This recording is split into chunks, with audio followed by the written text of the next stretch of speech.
All right, here we go. We are going to do a mixed media warm-up for our mixed media landscape, and you're going to have this image to work from. It's in black and white because I don't want you to worry about matching color. I would much rather you worry about matching the darks, mediums, and lights and some of the texture.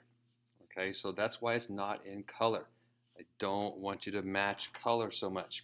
So you can kind of imagine what the colors would be. And on your phone, if you just needed to, you could look up a tree trunk, that kind of thing, to kind of get a color sense, but I'm just making it up. I promise. So you're going to have your set of chalk pastels. I've got them over here, kind of some of the colors kind of poked out of there. I will let you know that these will break pretty easily. So when I take these out, especially when they're new, I get a pencil and kind of just lift it out on one edge and kind of keep it like that while I'm working up with it. So I don't need to kind of take it in and out of there all the time. They kind of fit tightly inside their little places there. All right, so that's just off. And I'll kind of go over some things that you need to know. All right, you're going to have this by your side. Everybody has that. Some of these are going to be at the light box, and this is a representation of this stump, slightly larger. And you are going to take a piece of 9 by 12 pre-sketch paper. Go ahead and fold it in half, and then you're going to trace this fairly lightly on here. Okay, you can see that it is kind of lightly done. You can see I've kind of given you where the major dark parts are when I did a little bit of hatching with ink. That's where the major dark parts are. So if you want to, and I think it's good to do this just so you know where the darkest parts are, lightly, just kind of give it a little scribble very lightly that the chalk pastel will cover up easily.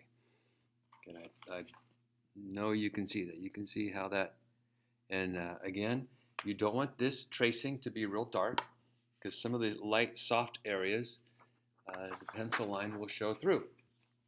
And you don't want to have to erase because the chalk pastel will look kind of different where you have erased hard. So try to make sure you do that lightly. I'm going to ask you to just draw a little wiggly line, kind of where the edge of the grass is in the background. So you can see just kind of my little wiggles right there. That's all you need there. And the rest of it, we're going to imply all the textures and the grain and the texture of the grass and the texture of the kind of the dirt area down here. We're just going to kind of imply that with more with colored pencil. Speaking of that, I need to get my colored pencils out too.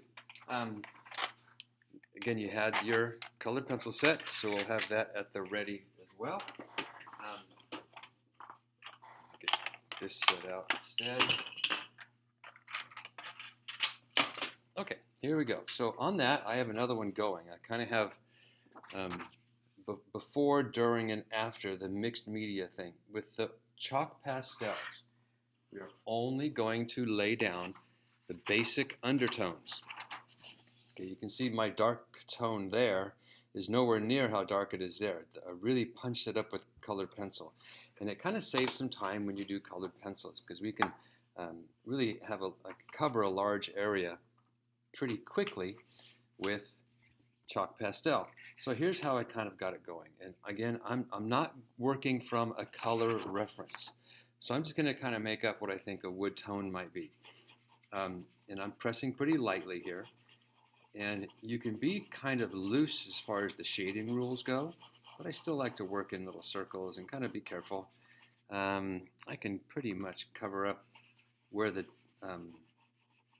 darker parts are. I kind of did the same thing up here. I added a little bit of yellow first just to make it a little bit lighter, and then a little bit of this ochre color, or this light tan kind of color. Now, to do wood, I really would like you to play with a little bit of color. Okay, so I'll just do a little bit. I won't finish this. Don't worry. I'll just give you an idea of how to get it going. Then I'm going to add a little tiny bit of orange, just to kind of warm it up. I mean, I'm just barely touching it. Now, another way to do this, and again, that looks real choppy right now. You can see little puddles little piles of chalk that have developed just because this is very chalky. Don't blow that. You're going to blow it right into somebody else's drawing, into their face, into their eyes. You know, we want to kind of be safe with these. What you do is take your little fingers. Now it's time to do some finger painting, and you can kind of smooth it out. Well, I'll show you this in a second. And when you need to, and the same thing happened up on top. Exact same thing, just with some slightly different colors. And again, I'm trying to keep the top lighter than the wood down here because that's kind of what happens here. Okay, so we're always looking back at your resource to get a similar tone. If you want to get rid of the little piles, just take a piece of scratch paper and just kind of tap it, and you can see my little pile right here of dust. Okay, and just keep that to the side. We can go to the garbage can later and just kind of let that fall into a garbage can. Don't start blowing all over the place. It'll just make a huge mess. But I'm not liking that as much as I'd like the other one. So what I'm going to do is I'm going to take a little bit of brown, and here's another technique that you want to use. You can make a little patch as if it were a palette. I'm even going to add a little bit of this light ochre to it. And you can use your fingers like paintbrushes. So I'm just going to pick some of that up, and I'm just going to kind of get a little bit of that brown in there so it's not quite so orangey. That's totally a good thing to do if that's what you would like to happen to your color. It doesn't matter if I bump into my pencil line. Okay, it's going to be, I'm going to have some little darker bits down here anyway, so I'll be able to cover that up. Also, chalk pastel will erase. Like there's this little spot right here I accidentally smeared some of that darker stuff. I accidentally went like that. And I can take this and lightly kind of, again, don't crank on it. I'm just trying to pick it up. See, I just kind of pick that up right there. I can rub that around a little bit up and down, and that'll be fine for a colored pencil. Now, if I think it's too dark, if I want to bring out some highlights, go ahead and let's see, where would that highlight be? Over on this side. I'm going to add some white right on top of it. Kind of get that to blend in. That's how I can get some of those highlights going. Over here, it's right about here. Hopefully you can see that. So you're laying down just some basic undertones. I need to get the dust off of here. Okay, you just tap the edge of the paper. All right, now, let's see, grass. Let's do some undercoats. Grass is always not always this super bright, happy green. So I think we can develop a grass that has more of a natural look. So this is an undercoat. And for the most part, chalk pastel is something you work light to dark. Light to dark. And I'm going to add some of the more of the grassy green. Again, I'm not pressing very hard. This is all undertones. Don't think of it as the finished color, and not pressing hard at all. And I'm going to just, sometimes I have too much of another color, so you have to kind of wipe that off. I like to have a piece of paper towel. It's barely damp. It's like I put my hand under water, and then I dried my hands off with it, so it's just a little bit damp, so you can kind of wipe off your fingertips sometimes, because you don't want to use a completely different color. Now that is still too happy of a green. I'm going to shake off, I'm going to tap off my excess. All right, now the opposite of green is red. So I am going to, here's another technique. I'm going to take some red and kind of blend it in there just a little bit to dull it down. And you can do this with any colors if it's too bright. Whoops, I just dropped some red right on top of my drawing. I'll be able to see those little red spots right there. I'll be able to get rid of them later. So be careful. Okay, so you can see down here, I hope, I just went like that and some red fell off. So be careful. There's a little bit of red. I'm going to take some off and I am going to just kind of give it a little rubbing back here to kind of dull the green down a little bit.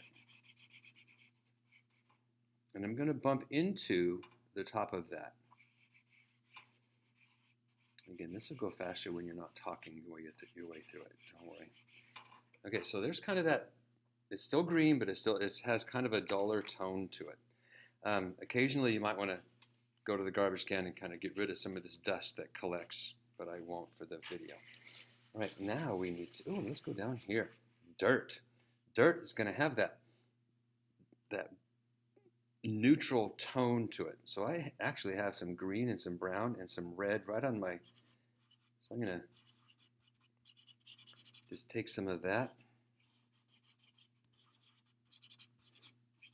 and kind of just get it started. I like the purple is our magic color.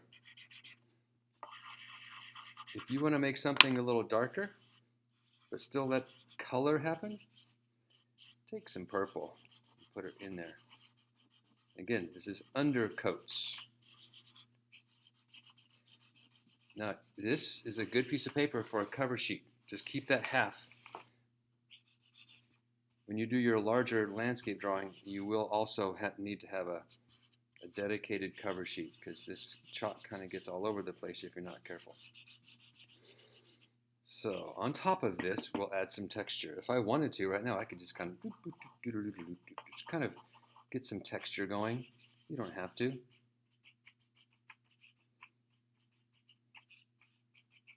But I'll do much more in colored pencil. Colored pencil is going to be, 75% of the work after you get the basic undercoats done. All right, let's go with some colored pencil. So I can get rid of this for now.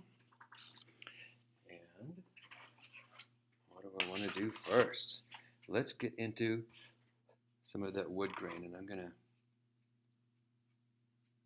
move those little bits of red off of there. So the wood grain, let's kind of just go with the natural kind of brown thing. And what you also want is a piece of paper as a cover sheet. So if you have to put your hand on your chalk, try not to let it smear all over the place. So I have some scratch paper, and I'll just kind of work on one little bit of each area. I'm going to and you have your reference by your side, get some of that wood grain to show through. Not covering up so much that the light tone of the wood, the highlight on the wood doesn't get covered up completely. There's this little root thing down here that I drew for you to make sure that you can get some interesting parts of this kind of scene. So watch out for that little root thing coming up. All right, here we go. So I can just go a little bit here and not much there. I'm going to do a little bit of shading. And let that kind of fade away so this doesn't look like just a complete outline. I'm going to start to, whoops, I forgot to do some shadowy area. What would I use? I think I used some blue. I'm sorry guys, I'm going back and forth here. That little dark area that eventually is there, that I'm just going to put right on top. Kind of bumps over and goes down. Don't use black. Use black sparingly at the end. And I'm going to put some purple in there before.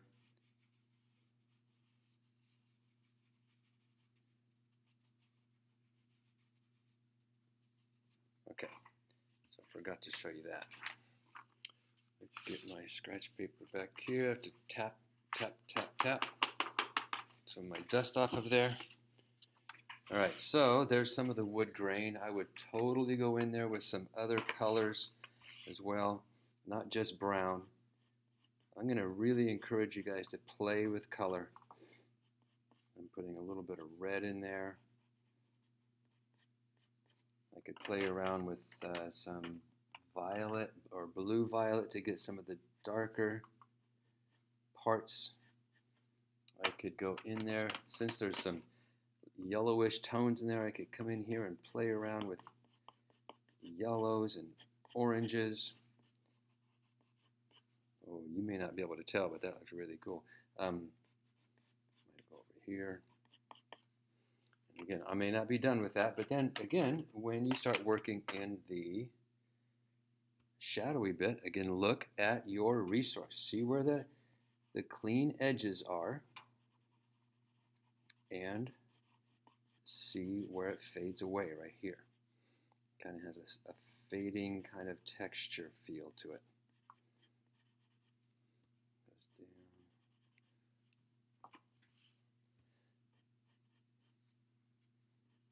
Actually, there's a bump in here. That bump is over here. I put it in the wrong spot, but that's okay. I'm not worried that you have every bit of it absolutely perfect. What I'm really worried about is how you address the darks versus the lights, and that you're, again, playing around with color. I'm going to put some orange in that shadow.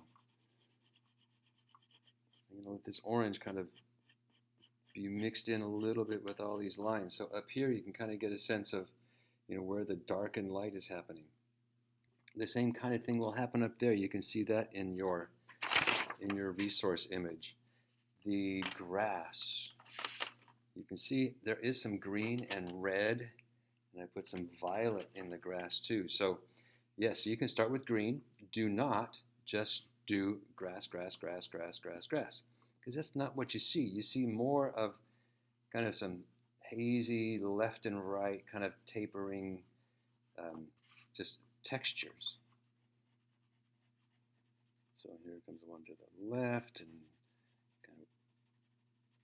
kind of scribblies that will kind of bleed together and blend together. And this is a chance for you to clarify and sharpen up the top edge of this tree stump.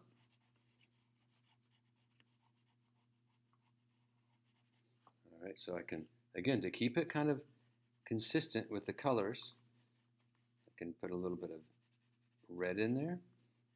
Not very hard at all. I can see I threw some yellow, kind of pressed hard with some yellow back there to give it some warmth as well. Again, don't just do grass blades. Think of just imply the texture. That's what you're going to have to do a lot. Imply the texture. And in a similar way, let's see, that might even be a little bit too dark back there. My eraser. What if I try a little bit of... Yeah, that picked up a little bit of it. So all those little adjustments are totally fine. Now down here in the dirt, oh my goodness, you just have to think dirt. Dirt. Just kind of wigglies and sticks. And there's a few things, there's a couple of rocks down here. I'm using brown first, but I'm going to use some other colors too. There's a couple of highlighted rocks right down there. So you can kind of think, oh, there's a twig, and there's another one, and there's some gravel, and there's some just texture of dirt. It's not trying to show exactly what's going on. It is just an implication. Whoops.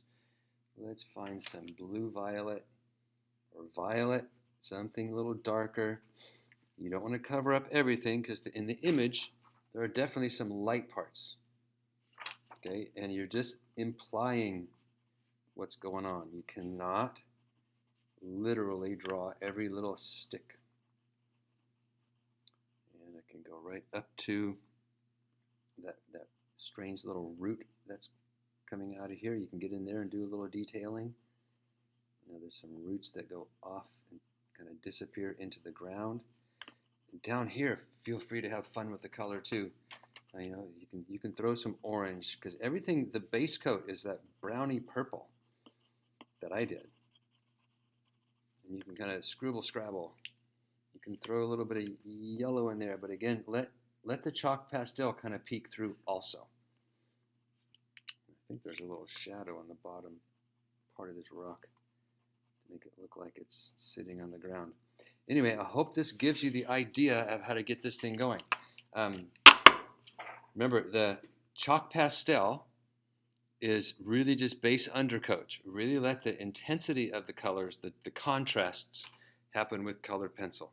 All right, there you go. So everybody's going to do this for their warm-up, and then you will move on to the your final mixed media landscape, and we'll go over that too. Bye.